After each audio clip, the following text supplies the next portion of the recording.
Hello everyone, welcome back to Chill Deal Trades, where I analyze stocks so you know what's going on. Today we're going to be covering PLTR because it's been a while since I've covered the stock, and it's time to give an update. So we're going to kind of cover first earnings is coming up and kind of the estimates there. We're going to go into some institutional buying, how that's been looking, some updates on the business, and then last we're going to look at the charts to figure out where the price could be headed. If you haven't hit the sub button, please go ahead and join the squad. We're on the race to 500 subs, so please get us there. And I want to know what you think of PLTR. Where do you think the stock's headed next? So as I mentioned, first thing we want to cover is earnings. So we have earnings coming up on August 10th, so about a week and a half away. And I would say the estimates are pretty conservative. If we just take the last few quarters as an example, this quarter we're expecting, the estimate is to get 4 cents a share. And based on prior, that does seem doable. We've also had some positive news about new contracts or continuing in current contracts, which obviously, if I think of the business, that probably means they're getting some kind of upfront payment. And so that could pay off for this quarter's earnings. But we'll just have to kind of see as August 10th comes around. You really need to pay attention to that date because as a smaller stock, this stock could potentially move drastically upwards or downwards based on the earnings that comes out. And it's not just going to be at the earnings. I think it's going to be more important is the update. If we're seeing revenue grow at a consistently high pace, if we're seeing expenses increase, those are the kind of nuances you're going to want to look at, as well as maybe new clients or new contracts that they have started. So August 10th, very important. Next thing I want to look at is just institutional buying. So I've mentioned this in every video. Go back and look at that. But the main thing I want to call out, and we mentioned this last time, we did see a big sell last quarter. So it's very interesting to see how that plays off. Obviously, we've seen PLT come back like a lot of other stocks. Or these small, it's not really a small cap, it's pretty big valuation. But we have seen it kind of stumble and come back to that $20 price range. And so kind of looking into Q3, we are seeing some buying early on, which is good. Nothing compared to the last few quarters, but we are seeing some buying, more buying than selling initially. So that's a good positive moving into Q3. They're pretty small purchases, so nothing very enticing, honestly. We do have this $11 million buy from institutions, but nothing super intriguing so far. So we're definitely going to keep an eye on this to see if we see any large institutions buying in, as that would be, I would say, a really big positive in terms of people buying on this price pullback. And the last thing I want to look at is just some business updates, kind of what's been happening, as well as maybe some positives or maybe some cons. And so the first thing I want to look at is recently Palantir has kind of mentioned two things that they're doing to grow revenue. The first one is start going after startups. So as you know, if you follow other videos online or have done research on the business, they mostly go after large organizations, government bodies, and large corporations. But those numbers are both the businesses, the number of those businesses is limited, as well as how many clients they've actually got over the last few years. And so I'm going to quickly jump to this article because this is a kind of a more bearish article from Seeking Alpha. But the one thing this guy says, and I think it's a very valid point, is Palantir is not a young company. It's been around for a couple, I think 20 years at this point. And since then, they've only added 200 customers. So it's not a lot. So I think originally Palantir's goal was to go after big companies, get really large contracts, $50, $100 million. But I think they're starting to have some issues around scalability of that. As you can see, their average contract is only 5 to 6 million. So that's, I think, why we're seeing a shift in their business model. So what we see here is going after startups. As you know, there's thousands of startups where there's only so many large businesses or government contracts that are available. And so we're going to really have to see if this starts paying off. Because on one end, it's going to increase their expenses, which is negative for the business.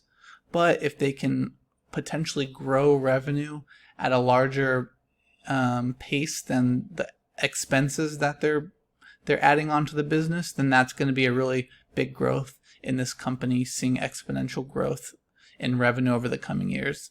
The next thing that we saw come up recently was at going the SPAC route. So they recently made an investment in a SPAC, which was really interesting, something definitely different. And so it's going to be interesting to see what Palantir's perspective or why they're doing this. Here they say targeting companies that allow prospective investors. That's not the right part. Here we go. Palantir's investment in the company ranged between 20 and 30 million each. That's pretty decent size of investment. That's going to be initially, a cost initially for them. So we'll have to see how that reacts to their balance sheet. But they're saying these investors come in a relationship with a two-sided benefit to Palantir. The early investment gives exposure to these companies through the acquiring stocks that increase value over time. So obviously they're betting on making money off of these deals, which is very interesting.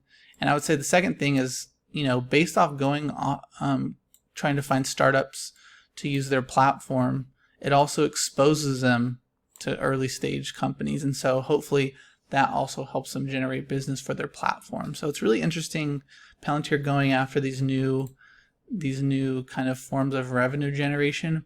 But as we saw in this other article, it makes sense because I think they're having a hard time scaling the business, going after larger clients.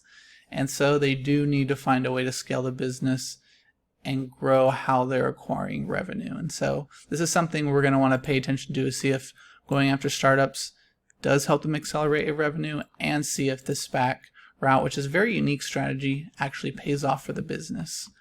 The last thing I want to cover is just the charts, see how they're looking. And so the biggest thing, and I mentioned this in my last video, I think I made it around this level right here, is we did see it come and test this long-term trend line. So we draw a line through that candle, we hit it. And so we kind of almost tested it twice, and we're going to want to see if this means it's a bounce off of that trend line or not. We're coming into a very interesting area because we've kind of come up, failed off of this range right here. As you can see, this is a super important resistance point. If we kind of just draw the line there, obviously a ton of resistance at that point. If we go back more, we come here, look at all this resistance. So it's going to be really important to break out of here. But it's even more important because on the daily candle, it's also the 20-day EMA.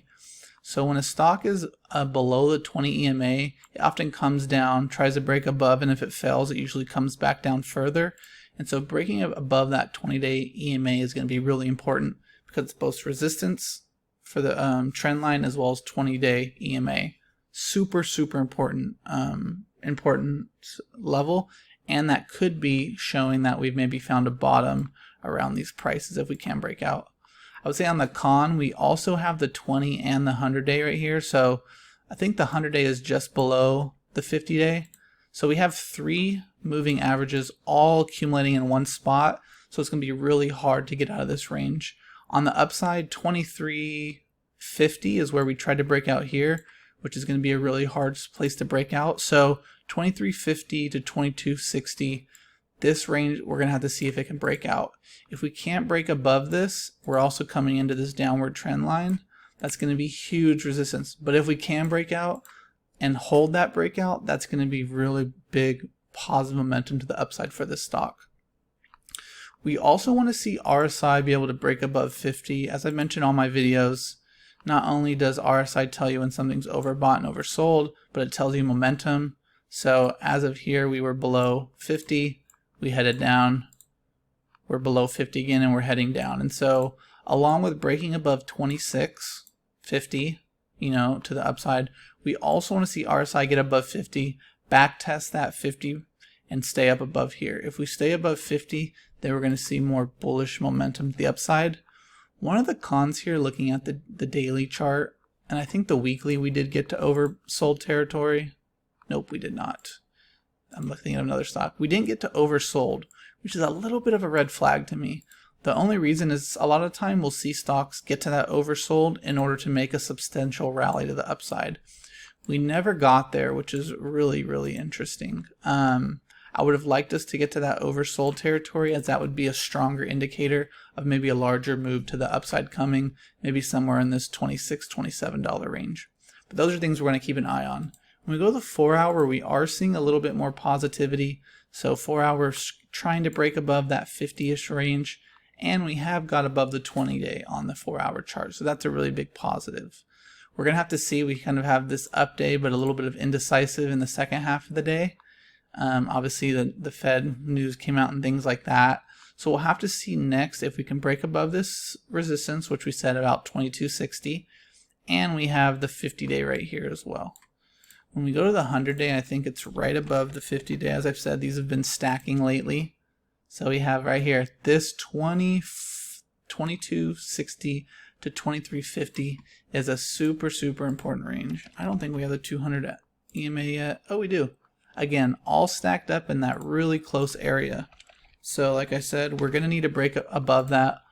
All the time frames are telling us that this is really important resistance, and we have to break out of that to see more upside. We're going to want to see something like this, maybe back test, break above that trend line, back test. This is going to be the best case scenario, something like that.